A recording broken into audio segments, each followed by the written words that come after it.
বাচ্চা যখন দুধ খাওয়ার জন্য কান্নাকাটি করে, তখন মা বলে ওই যে শিয়াল এসে তোমাকে খেয়ে নিবে, বাঘ এসে তোমাকে সবল দিবে, খামসি দিবে, ইত্যাদি ইত্যাদি নানান রকম ভয় ভীতি দেখিয়ে নিজের সন্তানকে ভোলানোর চেষ্টা করে।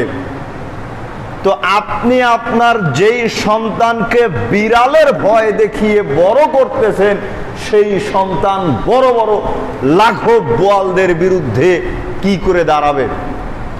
যেই সন্তানকে বিড়ালের ভয় দেখিয়ে, শিয়ালের ভয় দেখিয়ে আপনার সন্তানকে বড় করতেছেন, দমিয়ে রাখতেছেন, আপনি বলেন তো দেখি এই সন্তান কি করে জাতির মেরুদণ্ডেতে পরিণত হবে?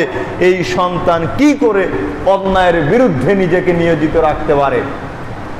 আপনিও যেই কোয়ালিটির, আপনার সন্তানগুলো